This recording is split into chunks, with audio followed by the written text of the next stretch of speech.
नमस्कार, बहुत स्वागत है आपका हमारी खास पेशकश में। मैं हूं आपके साथ श्वेता मिश्रा।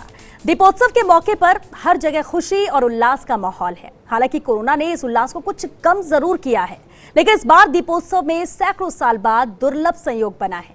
क्या है ये दुर्लभ संयोग और आपके लिए कैसी रहेगी ये दिवाली?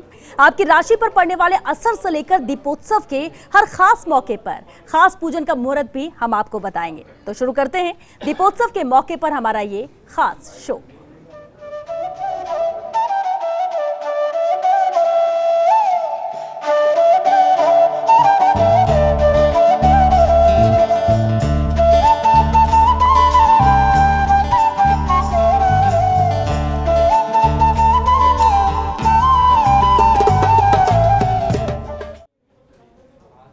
हर साल जहां दीपोत्सव 5 दिन का मनाया जाता है, वहीं इस बार ये 4 दिन का रहेगा।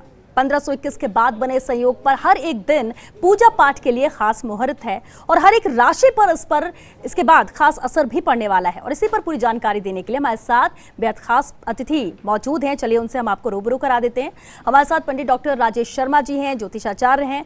हमारे साथ पंडित घनश्याम शर्मा जी हैं, ज्योतिषाचार्य, और साथ ही ज्योतिषाचार्य पंडित युगल शास्त्री जी भी हमारे साथ हैं। बहुत स्वागत है आप सभी का हमारे इस खास शो में। राजेश जी, सबसे पहले आपसे शुरुआत करते हैं। दीपोत्सव कहते 5 दिवसीय दीपोत्सव होता है, हर साल होता है, हर्षोल्लास के साथ मनाया जाता है, लेकिन इस बार ये दीपोत्सव 4 दिन का है और इसलिए माना जा रहा है कि ये दुर्लभ संयोग इस बार बना है। क्या है वो दुर्लभ संयोग? देखिए, सबसे बड़ा दुर्लभ संयोग है कि शनिवार के दिन हम दिवाली का उत्सव मनाने जा रहे हैं। ये एक अपने आप में बहुत बड़ा उत्सव और कई वर्षों बाद ये संयोग हमको प्राप्त हुआ है। तो इसलिए दिवाली इस बार विशेष रूप से व्यापारिक वर्ग के लिए बहुत उत्तम रहेगी और निरोगी काया निश्चित रूप से होगी दिवाली के बाद। दिवाली का महाउत्सव, पंच महाउत्सव हम इसको बोलते हैं, लेकिन इस बार हम इसको पंच महाउत्सव को 4 दिन में समाप्त करेंगे। कारण ये है कि रूप चौदस अर्थात छोटी दिवाली या नरक चतुर्थी, चतुर्दशी, कुछ भी बोलिए, उसके और दिवाली का एक ही दिन है। अमावस्या 2:02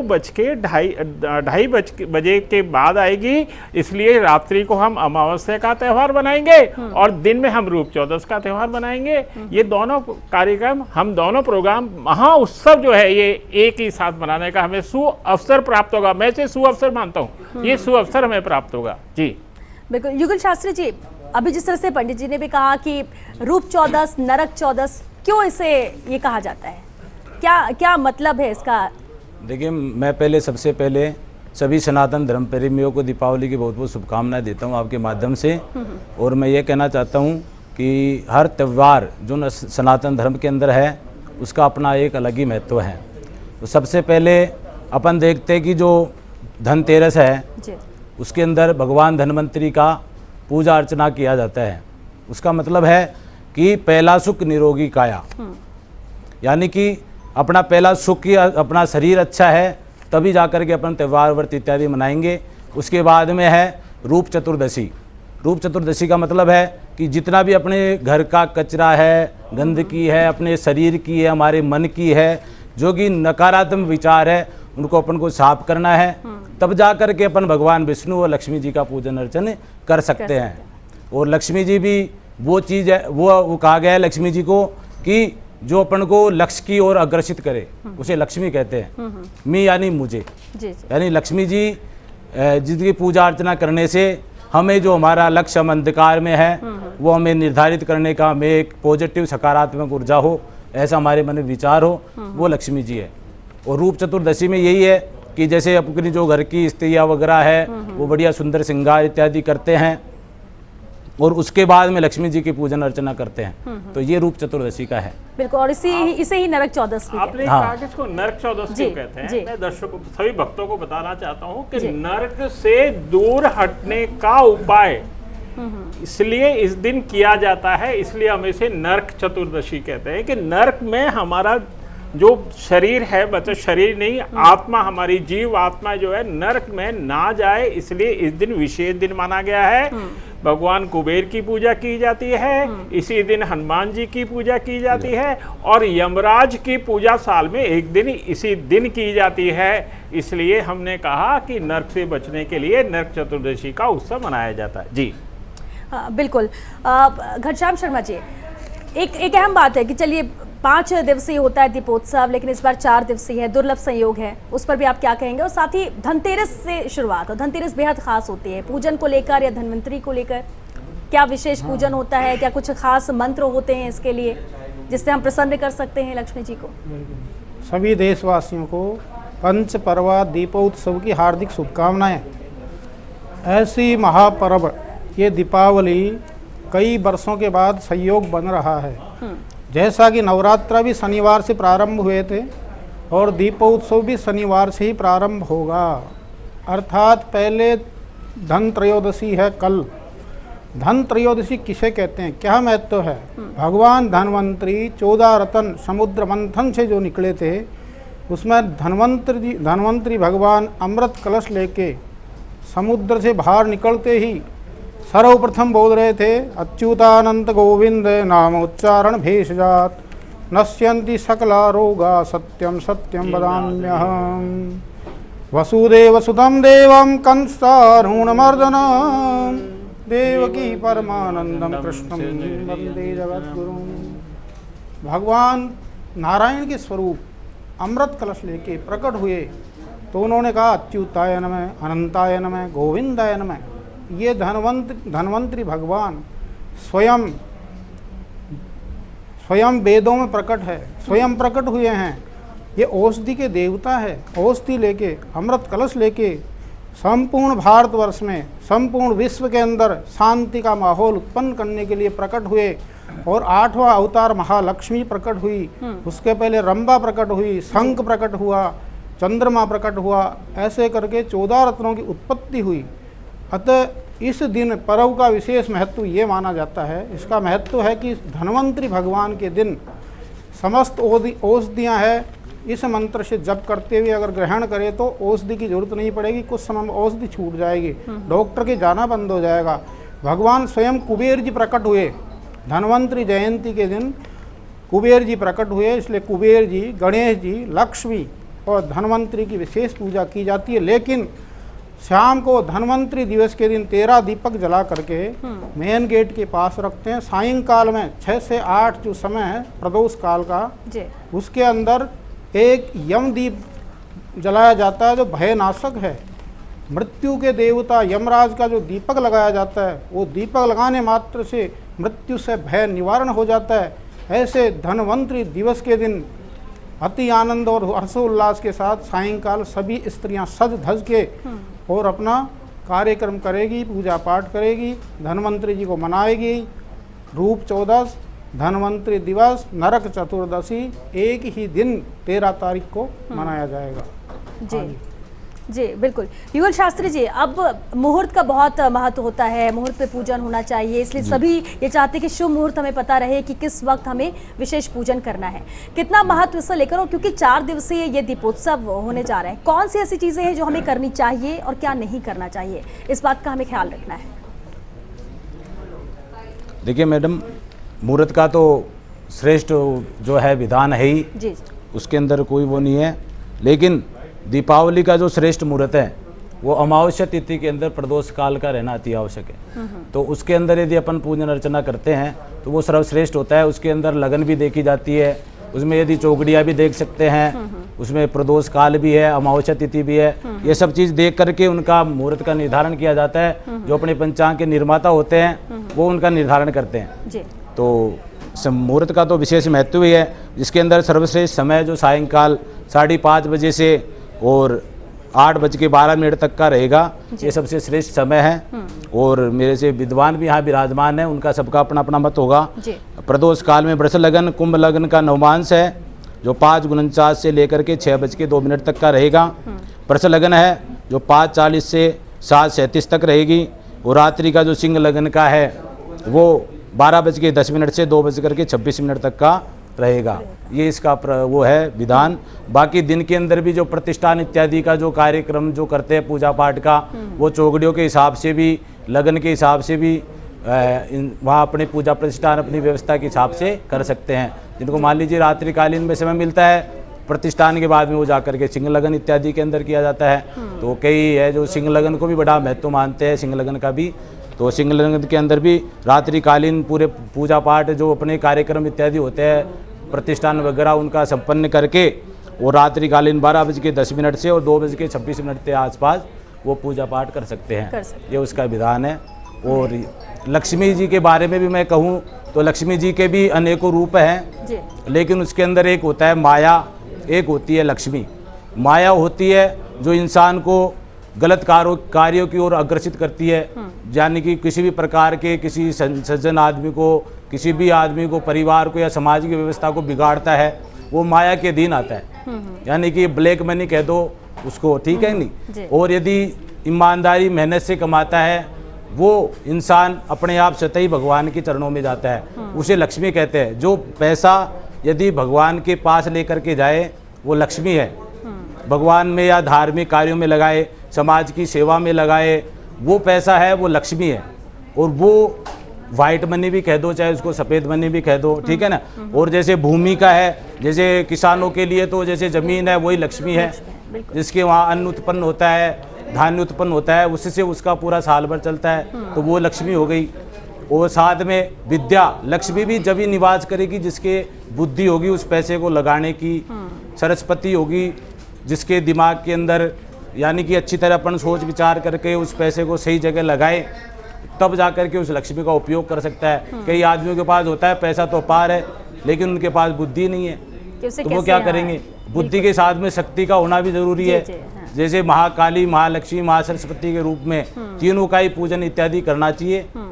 अपने करते भी है दावत, जो कलम होता है उसमें महाकाली का रूप है, जो धन है वो महालक्ष्मी के रूप में है, और जो गणेश जी महाराज है बुद्धि के रूप में है वो है ही महासरस्वती है, वो दोनों है, उनको महासरस्वती बुद्धि के रूप में माना गया है। इस प्रकार से हैं, तो इस प्रकार से अपनी पूजा अर्चना करना चाहिए। जी जी बिल्कुल। और क्योंकि बहुत सारे ऐसे जहन में कई संशय भी होंगे पूजन को लेकर, और हमारे जो दर्शक भी हैं वो ये समझना जानना भी चाह रहे होंगे क्योंकि कल से धनतेरस है, क्या कुछ हमें करना है, क्या नहीं करना है, किन खास बातों का हमें ध्यान रखना है, और इसी पर हम चर्चा कर रहे हैं। ब्रेक के बाद आपका स्वागत है हमारी इस खास पेशकश में। तो हर कोई कोशिश जरूर ये कर रहा है कि घर की साफ सफाई हो चुकी है, खरीदारी यहाँ पर हो चुकी है, विधि विधान से पूजन किया जाए, कहीं कोई कमी न रह जाए ताकि लक्ष्मी जी प्रसन्न हो और साल भर धन की वर्षा होती रहे। ये कोशिश रहती है, ये प्रार्थना हर किसी की रहती है, क्योंकि लक्ष्मी जी जरूरी है, धन जरूरी है आपको अपनी हर जरूरतों को पूरा करने के लिए। अब इसमें कोई कमी ना रहे, क्या कुछ और किया जा सकता है, इसी पर हम बातचीत कर रहे हैं। हमारे साथ बेहद खास मेहमान एक बार और आपको हम रूबरू करा देते हैं उनसे। पंडित राजेश शर्मा जी हैं, पंडित घनश्याम शर्मा जी हमारे साथ हैं, पंडित युगल शास्त्री जी और साथ ही पंडित कैलाशनाथ दाधी जी भी हमारे साथ जुड़ रहे हैं अजमेर से। बहुत स्वागत है आप सभी का। कैलाशनाथ दाधी जी आपका भी बहुत स्वागत है। कैलाशनाथ जी, 4 दिवसीय इस बार पड़ रहा है ये दीपोत्सव, और दुर्लभ संयोग की बात भी कही जा रही है। क्या कुछ खास रहने वाला है इस बार दिवाली में हर किसी के लिए, और किस तरह से अच्छी तरह से पूजन किया जाए, इसका कैसे ध्यान रखेंगे हर व्यक्ति? कैलाशनाथ जी। 14 नवंबर सन 2020 कार्तिक कृष्णा चतुर्दशी शनिवार को 14 नवंबर को इस बार दीपावली है जी। और छोटी दिवाली और बड़ी दिवाली एक ही है, लेकिन ज्योतिष के हिसाब से इस बार ऐसा संयोग बन रहा है कि सूर्य भी तुला का है और चंद्रमा भी तुला का है और बुध वहीं विराजमान है और शुक्र भी वहीं है। इसलिए देश के लिए ये दीपावली बहुत अच्छी रहेगी, बिजनेस के लिए, आर्थिक स्थिति के लिए और घर परिवार के लिए, सुख समृद्धि के लिए अच्छी रहेगी। लेकिन शनिवार को ये दीपावली है, इसलिए थोड़ी पीड़ा कारक योग बनाता है। इसके लिए इसमें है कि लक्ष्मी जी महाराज की जो पूजन है कमल के पुष्पों से, कनेर के पुष्पों से, कंडील के पुष्पों के और हेम पुष्प से उनकी पूजन करना चाहिए। ओम श्रीम ह्रीम क्लीम महालक्ष्मी नमः कनकधारा स्तोत्र है, श्री सूक्त का पाठ है, महालक्ष्मी मंत्र का जाप है और गोपाल सहस्त्र नाम का पाठ इसमें विशेष तौर पर करना और करवाना चाहिए। महालक्ष्मी का पूजन पंचामृत से स्नान करा करके और सूखा मेवा और मिठाई और फल फ्रूट वहाँ विराजमान करके, और महालक्ष्मी को जो कमल के ऊपर विराजमान है, जो महालक्ष्मी आद्य लक्ष्मी है, उसकी पूजन करने का इस बार सिद्धि योग भी है, सर्वार सिद्धि योग भी है। और इस बार में ज्योतिष से बताता है कि ग्रहों की स्थिति इस दिन बहुत उत्तम दर्शाई गई है। जी कैलाशनाथ जी, बिल्कुल आपने मुहूर्त के साथ ही और किस तरह से प्रसन्न लक्ष्मी जी को किया जा सकता है। ग्रहों की स्थिति बहुत अच्छी है। जी ग्रहों की स्थिति अच्छी है, लेकिन राजेश शर्मा जी कल धनतेरस भी है और खास पूजन धनतेरस को लेकर भी होता है, लेकिन हम बार बार कहते हैं कि दीपावली का त्योहार है, हर्षोल्लास के साथ मनाया जा रहा है, पूरी तैयारी। अर्थ क्या है दीपावली का, क्यों नाम दीपावली दिया गया? देखिए, दीपावली का जो शब्द है, अगर हम संस्कृत का शब्द है दीपावली, इसको अपन संधि विच्छेद करेंगे तो दीप अवावली मतलब दीपों की पंक्तियां, श्रृंखलाबद्ध दीपकों को रखना ही दीपावली का पर्व होता है। इसी के लिए हम इसको दीपावली बोलते हैं, चाहे भगवान श्री राम के आने पर हुई हो, चाहे माँ लक्ष्मी के अवतरण के अवसर पर हुई हो। जी बिल्कुल। और जब पूजन करते हैं तो ठीक है, हम कहते हैं लक्ष्मी को प्रसन्न करना है, लक्ष्मी जी की विशेष पूजन करना है, लक्ष्मी जी की आरती करनी है, लेकिन लक्ष्मी जी के साथ ही हम गणेश जी की, सरस्वती का भी पूजन करते हैं। इसका क्या महत्व है? अभी शास्त्री जी ने कहा जब लक्ष्मी बहुत अधिक आती है तो आदमी गड़बड़ करने लगता है। तो हमने कहा कि पहले गणेश जी की पूजा, गणेश जी हमारे सभी विघ्न बाधाओं को दूर करते हैं। लक्ष्मी आ गई, धन आ गया, सब कुछ आ गया, लेकिन विघ्न बाधाएं इतनी साथ में लेके आया कि किसी काम की नहीं है। वो लक्ष्मी हमारी अलक्ष्मी हो गई।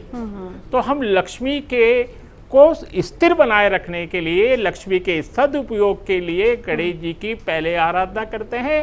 और माँ सरस्वती क्योंकि बुद्धि की देवी हैं, अगर लक्ष्मी है और बुद्धि नहीं है तो लक्ष्मी का कोई उपयोग ही नहीं हो सकता। इसलिए हमने कहा पहले गणेश जी को, फिर माँ सरस्वती को और फिर महालक्ष्मी की इस दिन विशेष रूप से पूजा की जाए। जी बिल्कुल। पंडित युगल शास्त्री जी, धनतेरस का इंतजार साल भर रहता है और एक और वजह भी है कि खरीदारी उस दिन लोग करते हैं, खरीदारी करना शुभ होता है। इस बार अगर हम धनतेरस की बात करें, कौन सी वो वस्तुएं हैं जिसे खरीदना शुभ होगा, और क्या राशिवार भी इसका फर्क पड़ता है कि इस राशि के लोगों को इन चीजों को खरीदना शुभ माना जाता है? ऐसा भी कुछ योग होता है क्या? वैसे तो त्योहार आता है जी, हर मनुष्य के लिए शुभ रहता है, लेकिन जन्म जो लगन होती है उसके अकॉर्डिंग यदि मान लीजिए किसी की विश्वंतरी दशा खराब चल रही है, अंतरदशा खराब चल रही है, गोचर में स्थिति खराब है, तो वो उनको थोड़ी सी वो बाधा दे सकता है। बाकी त्योहार या माँ लक्ष्मी सभी के ऊपर कृपा करने के लिए धरती पे आती है और सभी के लिए शुभ रहना चाहिए पूरा त्योहार ही। हम तो ये चाहते हैं, भगवान से यही प्रार्थना करते हैं। लेकिन फिर भी यदि आदमी अपनी जन्म राशि जो जन्म लगन इत्यादि है उनको देखे और यदि कोई गड़बड़ चल रहा है तो उसके जाप इत्यादि स्वयं करे। फिर भी महालक्ष्मी जी की जब आराधना करेगा या धन्वंतरी भगवान की आराधना करेगा तो उसमें उसको निश्चित रूप से शुभ फल प्राप्त होंगे और अधिक शुभ फल प्राप्त होंगे। साथ में रही खरीदारी की बात, तो खरीदारी के लिए सर्वार्थ सिद्धि योग इत्यादि शुभ रहता है।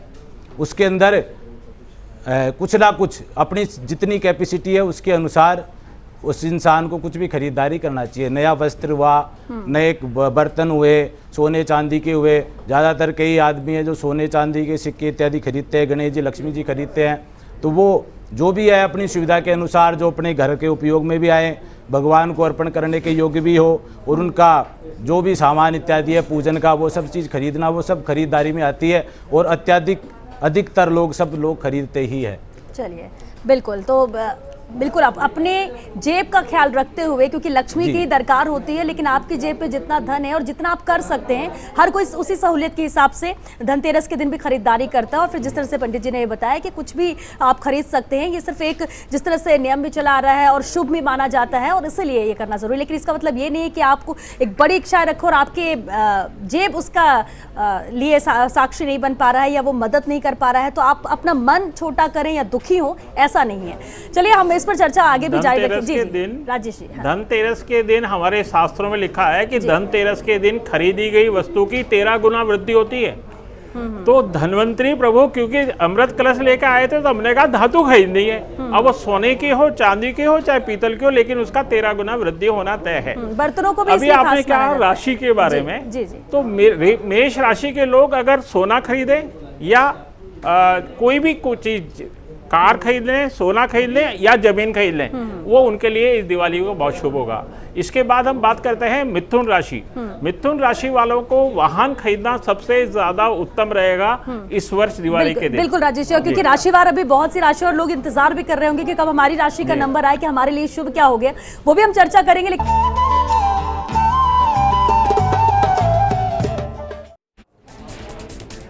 ब्रेक के बाद एक बार फिर आप सभी का बहुत स्वागत है। ब्रेक पे जाने से पहले हम बात कर रहे थे कि धनतेरस के दिन किस चीज़ की खरीदारी की जाए। जैसा कि पंडित जी बता रहे थे कि शास्त्रों में भी लिखा है कि जो भी आप खरीदारी करते हैं धनतेरस के दिन वो 13 गुना बढ़ जाता है। लेकिन पंडित अखिलेश जी, 13 गुना बढ़ जाता है ऐसा माना जाता है, लेकिन कौन सी चीज़ें अगर हम ऐसे गिनना चाहें कि हाँ ये कुछ चीज़ें हैं जिनकी खरीदारी तो ज़रूर करना चाहिए, जिससे साल भर हमें लक्ष्मी मिलती रहे, धन की वर्षा होती रहे, कभी कमी ना हो। या देवी सर्वभूतेषु लक्ष्मी रूपेण संस्थिता नमस्तस्यै नमस्तस्यै नमस्तस्यै नमो नमः। ओम वित्तेश्वराय नमः, श्री धनवंतरय नमः।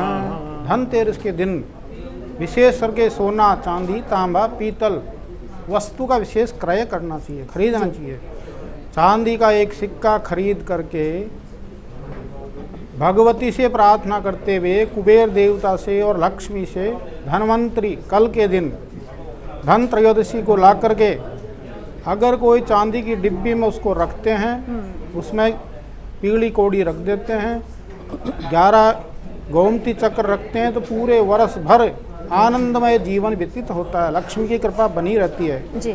विशेष करके ऐसी कौन सी वस्तु है जिससे 1000 गुना फायदा होता है।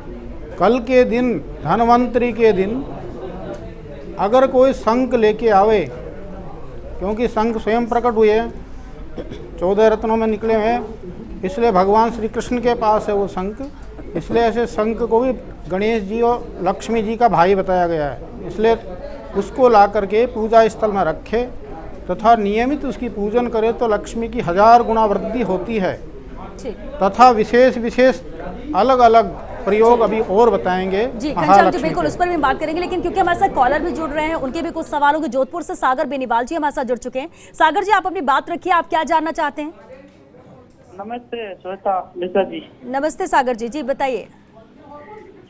ये धनतेरस पर और राशि पर जानना था, धनतेरस पर क्या अच्छा खरीदे, और ये अपने जो सरकार है ये पटाखों का मना कर रही है, बिना बगैर पटाखों कैसे दीपावली होगी। और दूसरी चीज, दिए तो हम जलाएंगे, चलो बगैर पटाखों गांव में चल जाता है। और राशि कैसी रहेगी, मेरी राशि जानना चाहता हूँ। राशि में पंडित जी से नाथ जी ये बेचाचार्य है ना, इनसे जी जी बिल्कुल मेरी राशि के बारे में बताइए। मैं क्या मेरे कुछ भी काम नहीं बनते, जो भी काम करता हूँ काम अच्छे से नहीं बन पा रहे। ठीक है, कैलाश नाथ जी से आप जानना चाहते हैं। कैलाश नाथ जी जोधपुर से सागर बेनीवाल हमारे साथ जुड़े, वो जानना चाहते हैं कि उनकी राशि के हिसाब से कैसी रहेगी उनकी दीपावली, और वो जो कोशिश करते हैं काम की, उनके काम नहीं बन पाते, क्या विशेष पूजन कर सकते हैं वो इस दीपावली खास तौर से?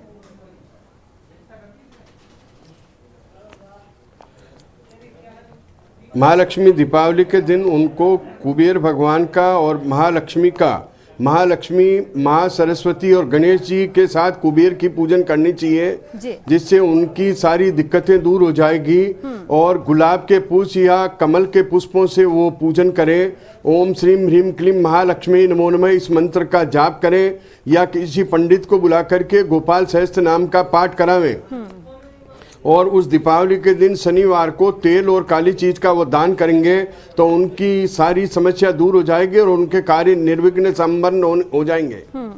बिल्कुल, तो सागर जी आपने सुना है कि कैलाश नाथ दादी जी ने आपको बताया कि ये कुछ चीजें हैं, विधि विधान से इन्हें करेंगे तो जरूर आपके काम बनेंगे। जिस चीज को लेकर आपको कष्ट है, दर्द है कि ये काम हो नहीं पाता है।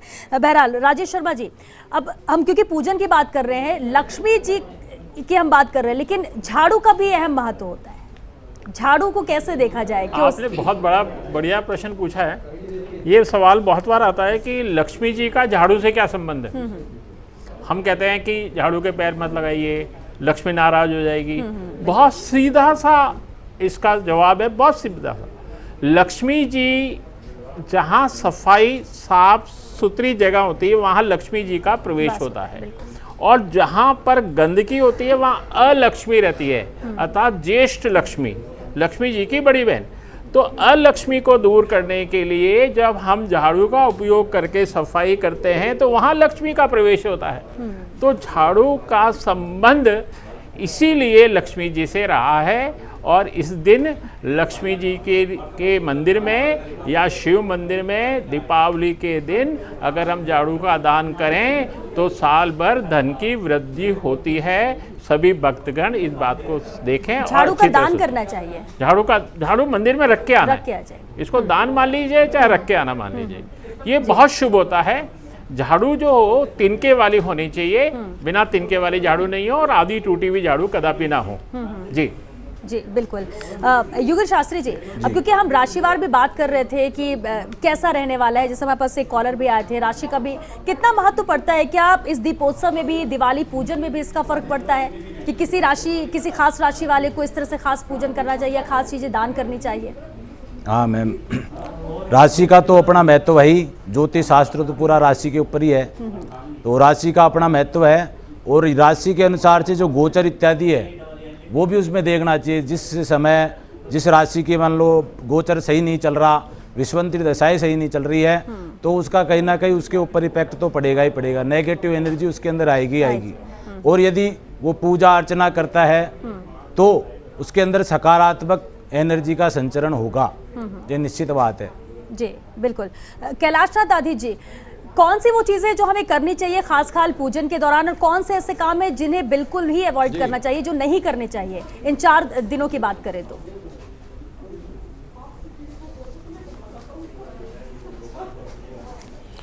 महालक्ष्मी की पूजन में विशेष तौर पर साफ सफाई का और लक्ष्मी की पूजन के समय में लाल चीज का, लाल पुष्प हो, लाल पुष्पों से भगवान की पूजन करना चाहिए। महालक्ष्मी का गोपाल सहस्त्र नाम का पाठ करने से, श्री सूक्त का पाठ करने से, कनकधारा स्तोत्र का पाठ करने से लक्ष्मी शीघ्र आती है और चिर काल तक लक्ष्मी विराजमान रहती है। जी। गुलाब के पुष्पों से महालक्ष्मी को प्रसन्न करें। जी कमलगट्टे इत्यादि। बिल्कुल। घनश्याम शर्मा जी, जी पेड़ों को लेकर भी कहते हैं कि वृक्ष लगाने चाहिए, इसका भी फर्क पड़ता है, या लक्ष्मी इससे भी प्रसन्न होती है, क्या वाकई में ऐसा है? हाँ बिल्कुल सही कहा आपने। पर्यावरण का विशेष ध्यान रखें, जैसे सफाई का ध्यान रखा जाता है, जी। संपूर्ण कक्ष को साफ रखें। और झाड़ू का भी आचार्य जी ने बताया, राजेश जी ने, तो झाड़ू का पैर कभी नहीं लगाया, झाड़ू खड़ी नहीं रखे। और झाड़ू का विशेष महत्व है, किसी दिखे नहीं झाड़ू तो लक्ष्मी की वृद्धि होती है। इसी प्रकार से गमले के अंदर, घर के बाहर या पार्क के अंदर या आपके सामने जितनी जगह हो, कम से कम 5 पेड़ अवश्य लगावे। वो 5 पेड़ लगाते लक्ष्मी की कृपा विशेष फलित होती है। जैसे पहला वृक्ष का पेड़ कौन सा है? पहला वृक्ष सफ़ेद आंक, सफ़ेद आंकड़े का वृक्ष लगावे, उसमें स्वयं गणेश जी 10 साल में प्रकट हो जाएंगे। दूसरा पेड़ है तुलसी का, तुलसी का नेगेटिव ऊर्जा को खत्म करेंगे, इसलिए तुलसी का पेड़ बहुत जरूरी है। आंवले का पेड़ वही विशेष महत्व है, भगवती प्रसन्न होती है लक्ष्मी, इसलिए आंवले का पेड़ गमले में लगा सकते हैं। अपराजिता, उसके ऐसे पुष्प आते हैं, गणेश जी के चढ़ाने मात्र से, कुबेर जी के चढ़ाने से लक्ष्मी प्रसन्न हो जाती है। तीसरा पारिजात का वृक्ष, जो स्वयं 14 रत्नों में निकला, जो देवताओं को प्राप्त हुआ है, लेकिन मृत्युलोक में भी है, वो पारिजात का वृक्ष भी मिलता है। इस प्रकार से 5 पेड़ लगाने मात्र से ही लक्ष्मी की कृपा बरसती है, और स्वयं लक्ष्मी उस घर में निवास करती है जहाँ साफ सफाई व्यवस्थाएं अच्छी रहती है। अतः इस विशेष ध्यान रखें कि कभी भी केले का पेड़ आगे नहीं लगावे, केले का पेड़ घर के पीछे लगावे, क्योंकि स्वयं बृहस्पति का अवतार है वो। और इस दिन विशेष करके धनवंतरी, धनतेरस से लेके 14 और अमावस्या 3 दिनों में जो साधना की जाती है, उसका हजारों गुना फल मिलता है। कनकधारा स्तोत्र बताया, लक्ष्मी स्तोत्र बताया, मैं एक विशेष महामंत्र बताता हूँ, जो भी पहले ही बोला था। श्रीम ह्रीम श्रीम कमले कमलालय प्रसीद प्रसीद, श्रीम ह्रीम श्रीम ओम महालक्ष्मी नमः है। इस मंत्र की 108 जप अगर रात्रि को करते हैं लक्ष्मी पूजन के दिन, तो कोई भी व्यक्ति दरिद्रता में नहीं रह सकता। भगवती की कृपा होकर वैभव, धन, अपार धन, लक्ष्मी वृद्धि होती रहती है, वर्ष भर आनंद रहता है। ऐसी कृपा भगवती की स्वयं हो जाती है। बिल्कुल। और जिस तरह से आपने बताया कि कुछ 5 वृक्ष ये लगाएं और उससे भी लक्ष्मी जी प्रसन्न होती हैं, भले ही कुछ वक्त लगता है, लेकिन ये भी एक इस प्रक्रिया के तहत या इसे भी आजमाना चाहिए। पर्यावरण भी बचेगा और दूसरा जिस तरह से विधि विधान बताई जा रही है वो चीजें भी। इस पर हम बातचीत आगे भी जारी रखेंगे, लेकिन फिलहाल एक छोटे से ब्रेक। ब्रेक के बाद बढ़ते हैं आगे। तो हम धनतेरस और दीपावली को लेकर तो हमने बात की, लेकिन अन्नकूट और उसके बाद भाई दूज भी है और इसलिए इस बार 4 दिन का ये दीपोत्सव पड़ रहा है। चलिए इसी पर बातचीत करते हैं। राजेश जी, कितना महत्व अन्नकूट का है? देखिए, अन्नकूट का जो महत्व है, भगवान श्री कृष्ण ने गोवर्धन पर्वत को अपनी चुटकी उंगली के नाखून के ऊपर उठाया था और उस दिन उन्होंने ये कहा, संदेश दिया था हर भक्त को कि पर्यावरण की रक्षा के लिए गोवर्धन पूजा को उन्होंने चालू करवाया था। और गोवर्धन पूजा में कुछ हमें अन्नकूट मतलब अन्न से बने हुए भोजन पदार्थ को हम गोवर्धन जी को अर्पित करते हैं। घर में गोबर का लेप लगाते हैं, गोबर के लेप के ऊपर चारों तरफ हम परिक्रमा करते हैं, जैसे हम गोवर्धन की परिक्रमा करते हैं, इस तरह हम गोवर्धन पूजा करते हैं। जी जी, इसके बाद हम बात करते हैं भैया दूज की। भैया दूज जो है ये यम द्वितीया के नाम से इसको हम जानते हैं। यमराज जी बहुत व्यस्त रहते थे, तो उनकी बहन थी यमी, जो उसको हम यमुना नदी भी बोलते हैं। यमी के घर वो गए, वो दिन वही था भैया दूज का, और उस दिन उन्होंने उसको बहुत स्वादिष्ट भोजन कराया यमी ने यमराज जी को।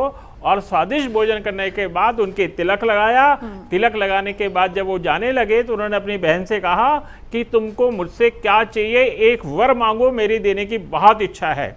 तो उन्होंने एक ही वर मांगा था उनकी बहन ने कि आज के दिन जो बहन अपने भाई की तिलक लगाए और उसको भोजन इत्यादि कराए, उसकी अकाल मृत्यु ना हो, इसीलिए ये त्योहार बहुत मुख्य है। जी बिल्कुल बिल्कुल। घनश्याम शर्मा जी, अब देखिए हम जब दीपावली मनाते हैं तो 2 चीज से बड़ी महत्व रखते हैं हर किसी के लिए, बच्चों से लेकर बड़ों तक की। एक तो दिए जलाने, दीपक, दूसरी पटाखे की आतिशबाजी करने, तभी महसूस होता है कि हम दिवाली मना रहे हैं। लेकिन इस बार क्योंकि कोरोना काल भी है, पटाखों को भी ना इस्तेमाल करने की अपील मुख्यमंत्री से लेकर हर कोई कर रहा है। ऐसे में आपको लगता है कि कोई ज्यादा फर्क हमें त्योहार में पड़ेगा अगर हम पटाखे नहीं जलाएं तो? हाँ, इसमें कोई विशेष फर्क नहीं पड़ेगा। फटाखों का पर्यावरण पर विशेष दूषित कारण हो रहा है जी, इसलिए फटाखों पर सरकार ने रोक लगा रखी है। लेकिन घर के अंदर ही आप लक्ष्मी की आराधना करो, दीपोत्सव करो, दीप की श्रृंखलाएं बनाओ तो पॉजिटिव एनर्जी उत्पन्न होती है। तथा महालक्ष्मी का विशेष स्तोत्र के पाठ करें, जैसे या श्री ही स्वयं सुकृतिनां भवने स्वलक्ष्मी पापात्मनां कृतधियां हृदये सुबुद्धिं श्रद्धा सतां कुलजन प्रभवस्य लज्जां त्वां तां नतास्म परिपालय देवी विश्वाम्। ओम श्रीं ह्रीं श्रीं कमले कमलालये प्रसीद प्रसीद श्री ह्रीं श्री महालक्ष्मी नमः। ओम श्री सते लक्ष्मी सपत्न्यां बाहुरात्रे पार्श्वे नक्षत्राणि रूपमस्मिनो व्याप्तम् स्नन्निखाणा मयि खाण सर्वलोकं मयि खाण। नमो देव्ये महादेव्ये शिवाय सततं नमः। नमः प्रकृते भद्राय नेता प्रणतास्मताम्। श्री भगवती स्वयं प्रकट होकर के संपूर्ण विश्व को आनंदमय प्रदान कर रही है। ऐसी दीपोत्सव सबको हार्दिक शुभकामनाएं और हमारी ओर से सभी भक्तजनों को दीपावली की हार्दिक शुभकामनाएं। बहुत शुक्रिया आप सभी का हमारे शो में आने के लिए, क्योंकि बहुत सारी चीज़ें थी, बहुत सारे ऐसे सवाल भी उठ रहे होंगे जहन में कि हम क्या कर सकते हैं क्या नहीं, क्योंकि ये पूरा साल जिस तरह से हम और आपने देखा है 2020 कोरोना आने की वजह से सब कुछ उथल पुथल हो गया। इसके बाद जब त्यौहार आते हैं एकजुट होते हैं, लेकिन कई चीज़ें हैं जिन्हें हमें ध्यान में रखना होगा कि हमें नहीं करना है, लेकिन पूजन विधि को जरूर बताया गया और उम्मीद यही करते हैं कि खुशहाल हर कोई रहे इस दीपोत्सव के बाद, दीपावली के त्यौहार में, और हर किसी की मनोकामना लक्ष्मी जी पूर्ण करें। चलिए शिक्षा दीजिए इजाजत, नमस्कार।